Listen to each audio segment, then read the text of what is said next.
It seemed an unlikely setting for the launch of a New South Wales Cancer Council SunSmart campaign. A cool, rainy day in a nudist resort with a pair of globe-trotting nature lovers, a giant stuffed seagull and a reporter sensing a cover-up. Covering up was what it was all about. The Cancer Council has enlisted the help of nudists to increase awareness of the dangers of the sun. Nudists, of course, we're out in the outdoors more than anybody else, and we're very conscious of our skin and what we put on. And I always use at least 15 sunscreen. And that nudists are, well, people think that we just lie out there and sun worship and everything, but we really don't. The new season's SunSmart campaign will focus on holidaymakers. Brochures with simple tips on how not to get scorched will be distributed through motels and resorts. And people who go to the beach expose almost as much body as we do. So it's a similar thing as people who go to the regular beach. But I think we're more conscious of it because we are that way all the time. These days at Bardot's nudist resort at Port Stephens, they dress up to go out. Sunglasses, hats and waterproof sunblock are all the go. And of course a strategically slung beach towel when the cameras are about. There's nothing nicer than swimming naked, and all the sunscreens are pretty well waterproof and everything, but we really think and worry about getting cancer and skin cancer. We really do.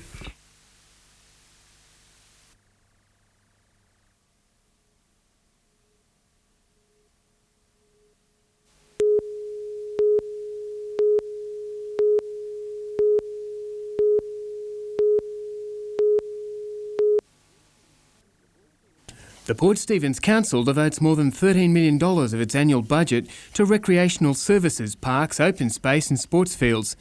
A survey of 1,600 people identified a need for more passive recreation facilities. First on the agenda, a $500,000 amenities block and sealed car park for Berrubi Point at the northern end of Newcastle Bight. A development application has been lodged by the council for improved access to the area, landscaping and dune reclamation. Much of the money for the project has been raised by fees introduced last year to drive four-wheel drives on the beach. A separate open space and recreation study has divided Port Stephens into 8 areas with specific community requirements. In a shift of focus from sports clubs and playing fields, there's a greater call for passive recreation areas, parks and walking tracks.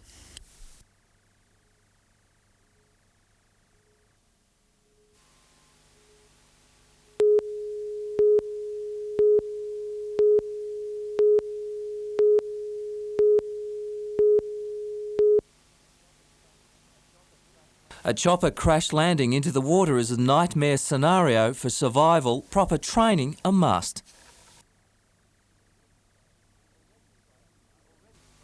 Already trained in underwater escape skills themselves, the Westpac chopper crew was today learning how to extend that training to others. The chopper service now has its own crash simulator and for the first time will be able to run emergency courses in Newcastle.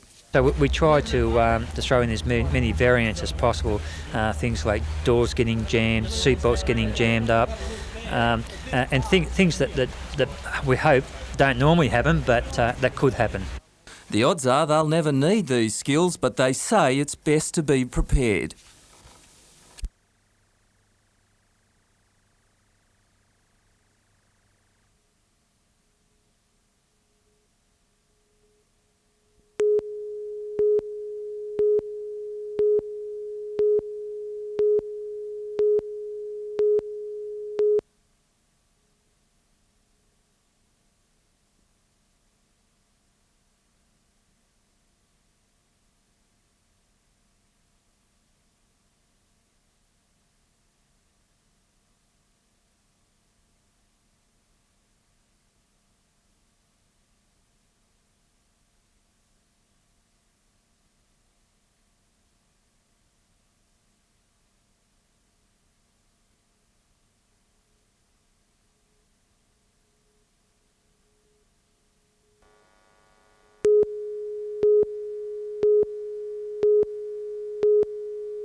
I'm going to go talk to these buttons.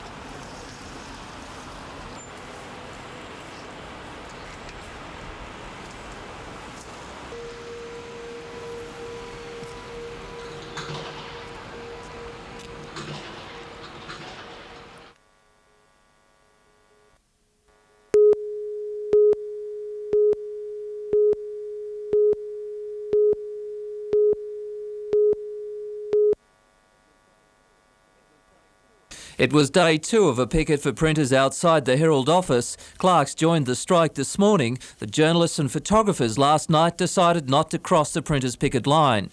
Around 200 workers have walked out, leaving a skeleton group of people in management to produce tomorrow's paper. There will be a paper tomorrow. We have a small group of people putting this together, but naturally we're doing it to keep faith with both our readers and our advertisers. The dispute is over an enterprise agreement between management and the printers. Printers say casual staff have been put on, while other workers have had to go under a program of voluntary redundancies. Management says not only will it produce the Herald, but also the Post, despite the strike. The dispute went before the Industrial Relations Commission this afternoon, but as yet no decision has been brought down. Peter Ryan, NBN News.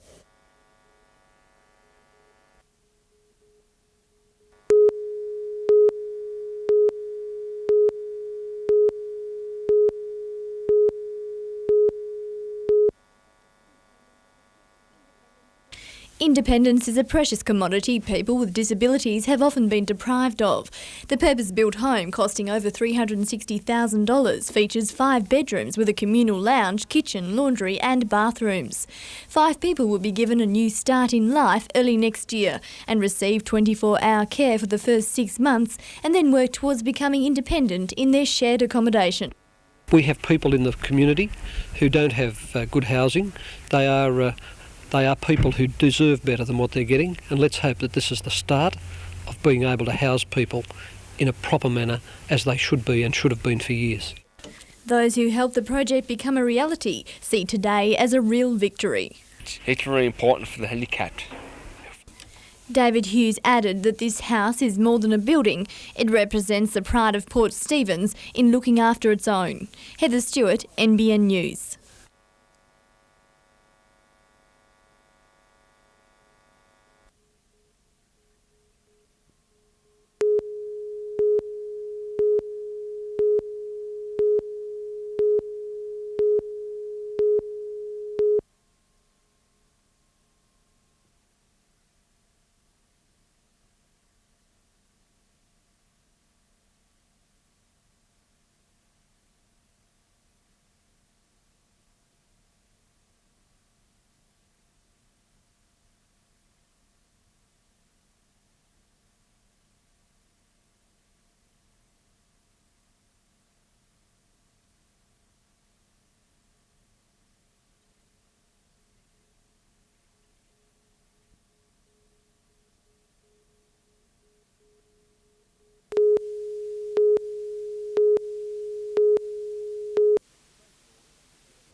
To baseball, and in a remarkable comeback, the Hunter Eagles have won their 3-game series against the Gold Coast Cougars.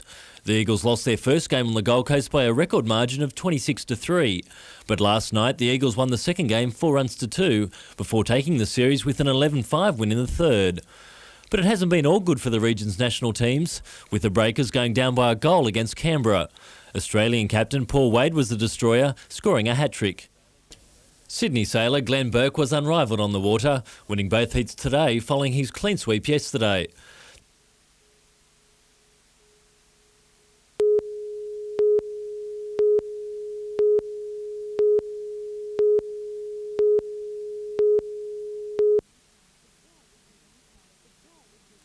The pool, which is Newcastle's biggest swimming complex, remains unheated and is deteriorating after years of intensive use. The condition of the pool has been blamed for some of Newcastle's top swimmers moving out of the area to train. At a packed public meeting last night, the Community Committee of the Lambton Chamber of Commerce presented a number of options for heating the pool. The possibilities include installing a heat pump, using solar power alone, or combining a solar system with natural gas backup. Calls have been made for the complete upgrading of the centre due to the lack of top-quality swimming facilities in Newcastle. But with the cost of heating the pool estimated at about $50,000, it's likely more expensive plans will be shelved in the short term.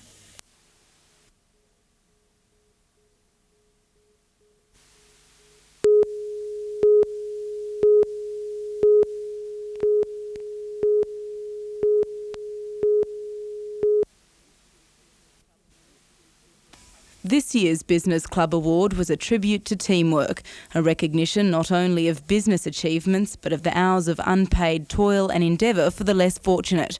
Former Lady Mayoress Margaret McNaughton received the annual award in conjunction with her husband John, but took centre stage in the affections of the crowd.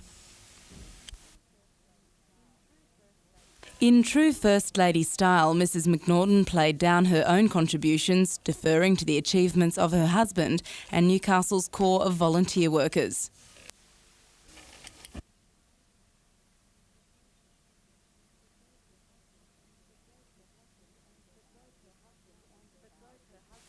But both her husband and the crowd would have none of her humility.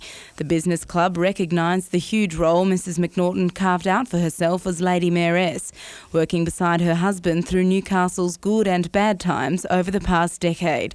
Laura Saperstein, NBN News.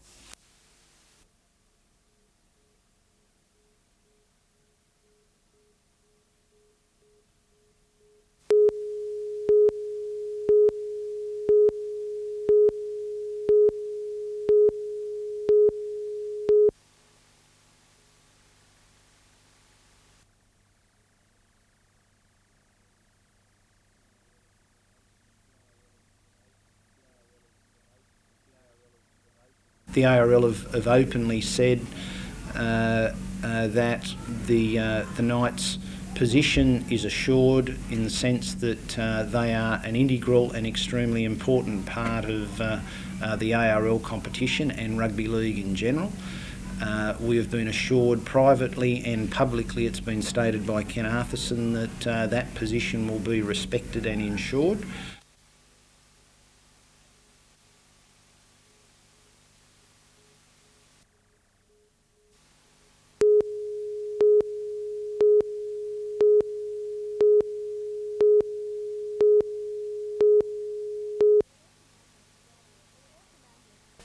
Air Commander Australia Air Vice Marshal Gary Beck opened the 76 Squadron building during the sweltering midday heat.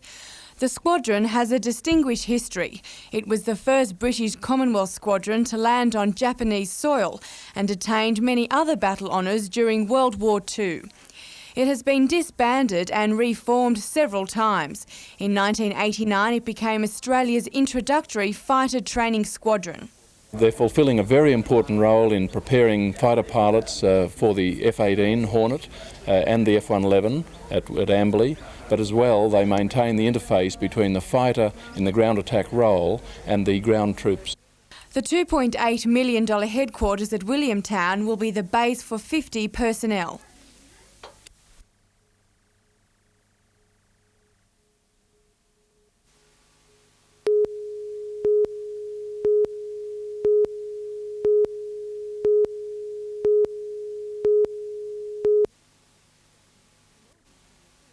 The Lord Mayor and two other Newcastle Council representatives were last night appointed to the Hunter Resource Recovery Company.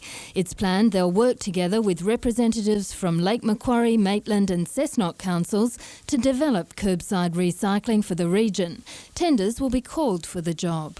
We're also wanting to make sure that we build into the brief the kind of flexibility that we need to make the sorts of adjustments that may be required in the service over the next 5 years or so, because it's going to be a long-term contract. The details of the scheme are yet to be finalised. Instead of standard garbage bins, though, residents should be able to recycle a range of rubbish. How often the service will operate will also have to be determined. We were assured last night that that brief would be brought to the council before any final decision is made. While Councillor John Sutton believes it's better to reduce the amount of rubbish we throw away, he's in favour of getting the curbside recycling scheme operating as soon as possible. Jane Anderson, NBN News.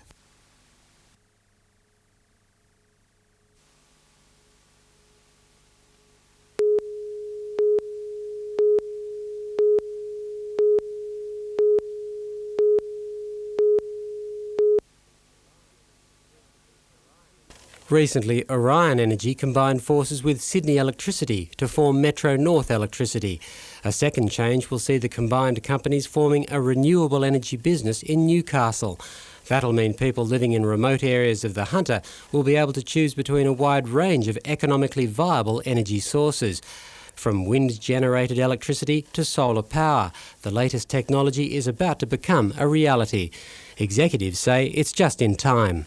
Coal resources have a finite future, a long future still ahead, 20 years, maybe further, but we've got to look at new products, new technologies to advance our industries in. And Lake Macquarie's Belmont Languages High School is already benefiting. Today a solar light worth $6,000 was installed by Sydney company Solar Technology. It's just the beginning of a number of school projects aimed at teaching students about the importance of energy efficiency. We're trying to get through to our next generation about the need to be energy conscious and to save the environment and also to save energy in general. Executives say the Hunter will soon lead the way in providing renewable energy.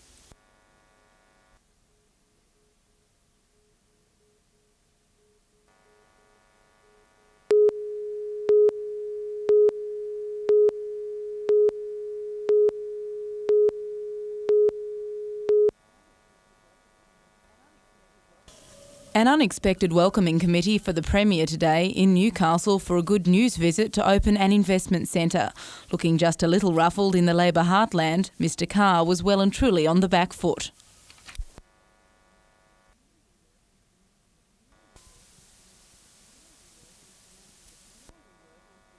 The angry workers demanded the Premier in town to promote investment take up their cause. Police appealed for calm. The protest was in response to a Land and Environment Court decision last week. It decided the company was not entitled to clear any more land at Tomago near Newcastle for mineral extraction. Green groups claim the court made the decision to protect koalas, but workers say the case was lost on a legal loophole. There was a court ruling handed down by a judge, and when he did that, he said the legislation was illogical. Workers say 30 jobs have already been lost and another 30 will go next week if the government doesn't make a stand. Bob Carr needs to listen to the people, and it's our families that are really going to suffer. You don't know where your next dollar's going to come from if he has to go back onto the dole queue. Mr Carr admitted a quick fix solution isn't likely, but this afternoon met with miners to discuss the controversy. Employees and their supporters say with the prospects of further job losses, they won't be giving up protest action until something is done. Laura Saperstein, NBN News.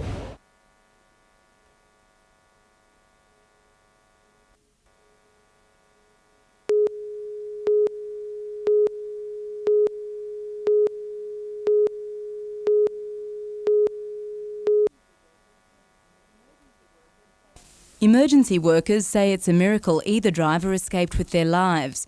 The two cars, both travelling at about 80 kilometres an hour, crashed head-on after the red Toyota sedan veered to the wrong side of the road at 11 a.m. Another station wagon was unable to stop, also ploughing into the wreckage. The freeway was closed at Minmi, west of Newcastle, until after 2 o'clock. A team of emergency workers took nearly 3/4 of an hour to free the 30-year-old woman driving the red car. It was a further half an hour before the other driver, a man in his mid-20s, was released. Police say the rescue was difficult, with each driver's legs pinned by the car's crumpled front ends. Both Westpac rescue helicopters were called in to fly the injured to the John Hunter Hospital. The drivers suffered similar injuries, both sustaining multiple fractures to the legs and hips. They are reported to be in a stable condition. The passengers of the third car escaped with minor injuries. No names have yet been released. Laura Saperstein, NBN News.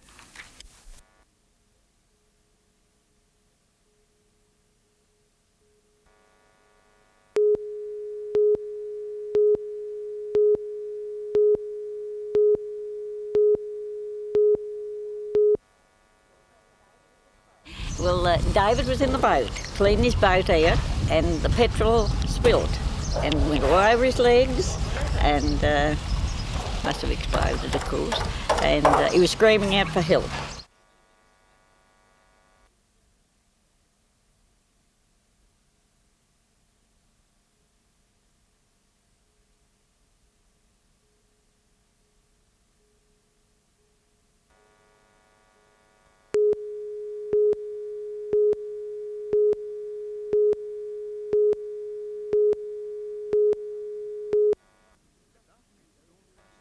This afternoon's storm cut a path of destruction through Beresfield, Thornton and Metford between Newcastle and East Maitland.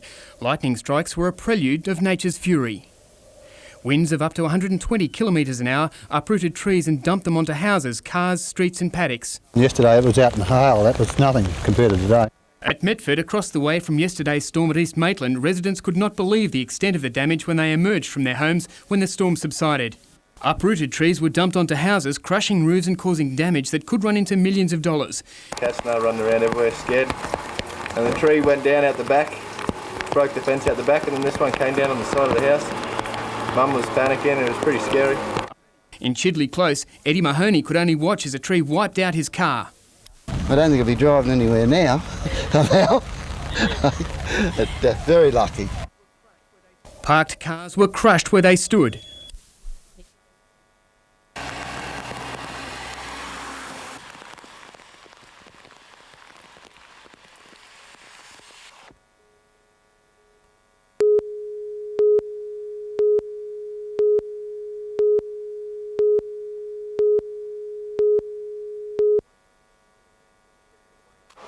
And he was kept awake by his anguish at the vulnerability of Australian soldiers.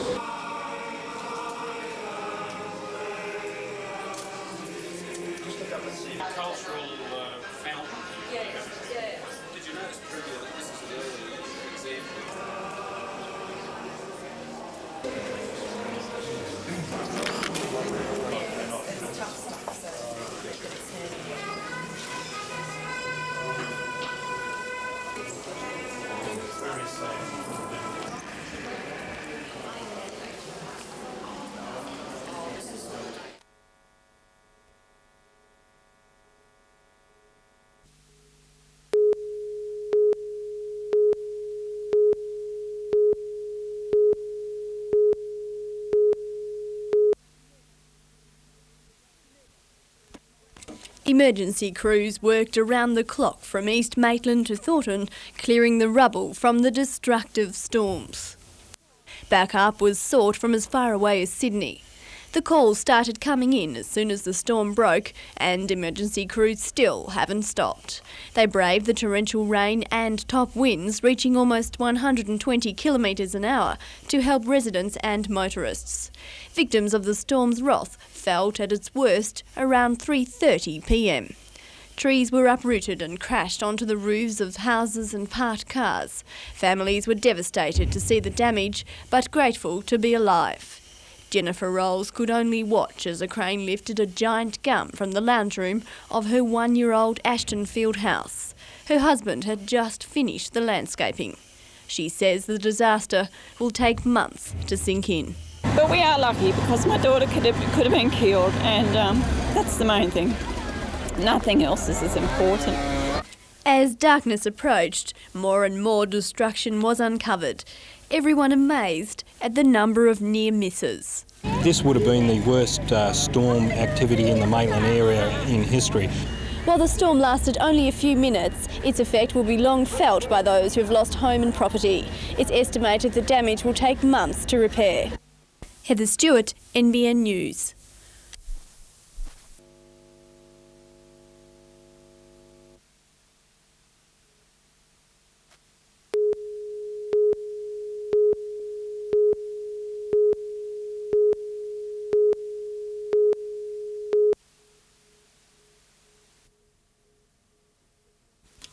With little sleep and many hours of work ahead, they left to try and win what seemed mission impossible.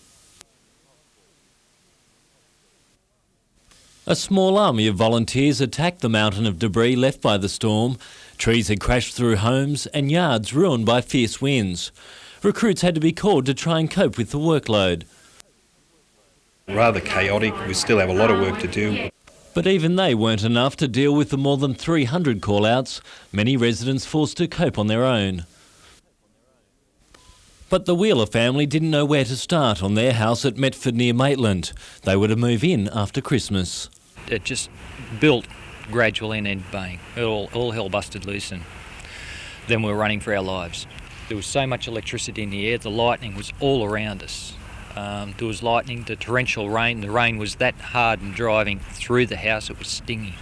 But Scott Archer was counting his blessings, despite his roof crashing through to the floor. It was sort of frightening to the extent that I asked my wife to take our little fella out into the garage, which I felt was the safest place. And it was within, I'd think, maybe 30, 40 seconds that the tree came down and came through onto the bottom story and the top story as well. So it was a large tree.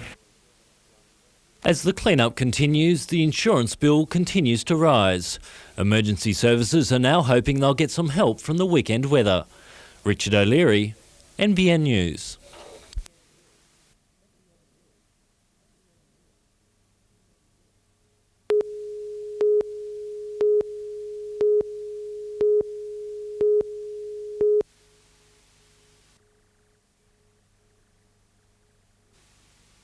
These pictures of the Star Hotel riot in 1979 were seen around the world. Angry patrons objecting to the closure of the pub clashed violently with police.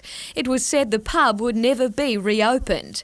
But 17 years on, and the Star is once again being fitted out for use as a hotel.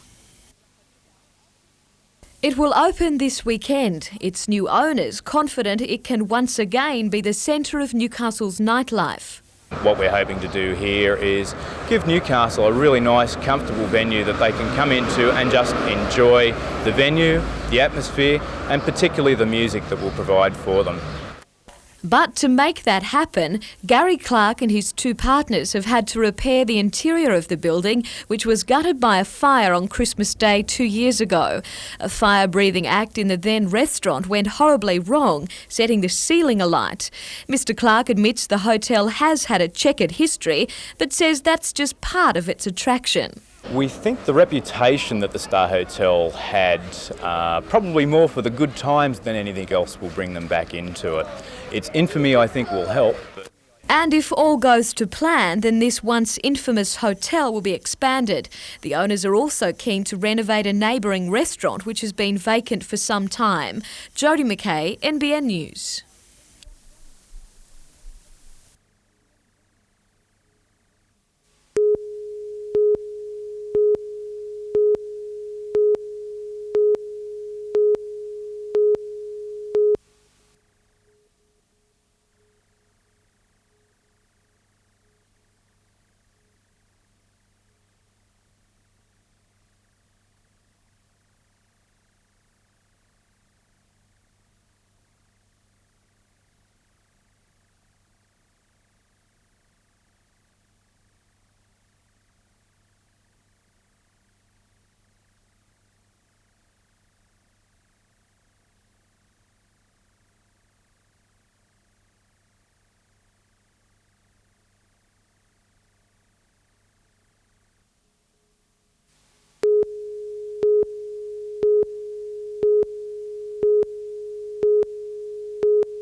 Boral acquired a 247-hectare site at Fullerton Cove in 1986 to work existing sand pits.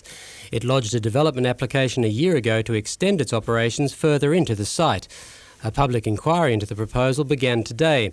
Commissioner Kevin Cleland appointed to deliver a final recommendation to Port Stephens Council.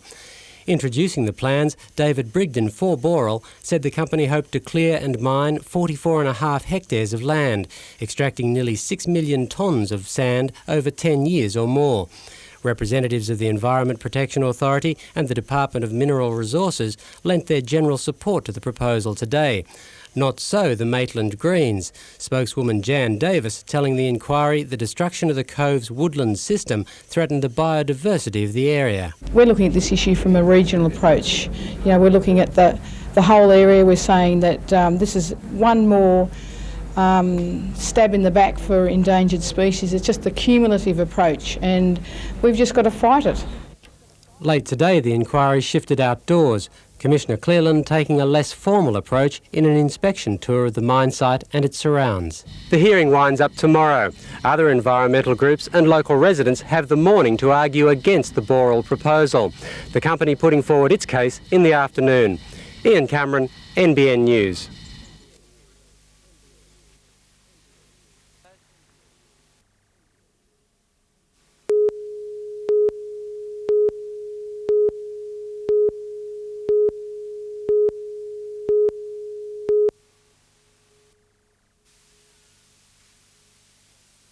A strong field lined up for the half marathon and received plenty of encouragement. While some chose to bend their arm, others proved they didn't need one to complete the 22-kilometre journey. Golich finished in just over 68 minutes, ahead of the Coast Frank Callaghan and Newcastle's Glenn Greedy, while local Margaret Beardsley was successful in the women's. In croquet, the Trans-Tasman tournament between Australia and New Zealand got underway today. Short time ago, Australia appeared to have the better of the Kiwis on the opening day, having won 2 of 3 games completed. And for those intending to visit National Park this week, but are totally baffled by the game, fear not. We have pamphlets here for people who don't understand very much about croquet. It's fairly brief. It explains what the game is about. In motorcycling, Newcastle's Kevin Curtin has taken out the Shell Oils 250cc Australian Road Racing Championship. He finished second and third in heats of the last round at Phillip Island yesterday to secure the title. And in golf, St Francis Xavier Hamilton has taken out the Prudential Schools Team Championship at Horizons Golf Course. They finished a shot clear of Mount View, while Whitebridge's Mark Thompson carded the round of the day with a 1 over 73.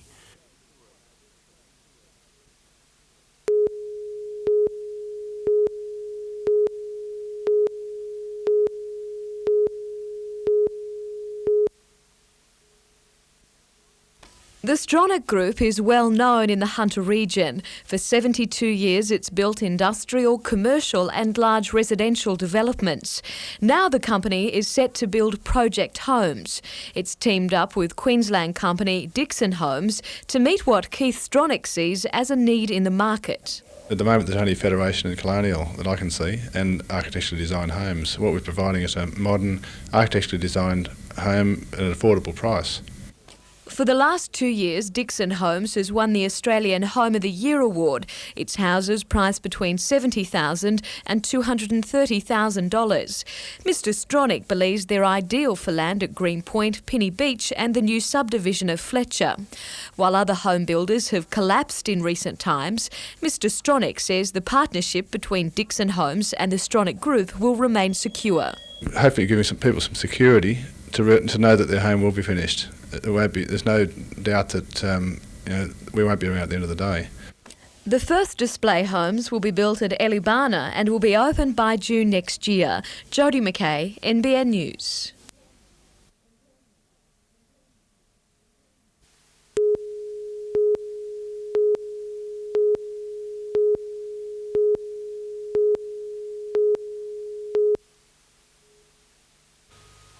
The newly hired meat workers have been undergoing training ever since the abattoir reopened this month, following its purchase by Yolano from its former Melbourne owners. More than 900 people applied for jobs at the abattoir, 1 in 3 managing to secure employment. All of our employment has been done through the CES. The majority of the people are all local. I would think 85, 90, 95% are all local, with probably 65, 70% that had previously worked here before. Yolano now plans to make Inverell the headquarters of its operations. It will specialise in beef exports, with licences for the US, Canada, Japan and Korea already in place. In January we're going to be being reviewed for the EEC and Swedish markets, and the abattoirs did hold those licences before and we expect to get those licences back. The group is already buying stock, anticipating that the abattoir will swing into full-scale production by mid-January. Murray McCloskey, NBN News.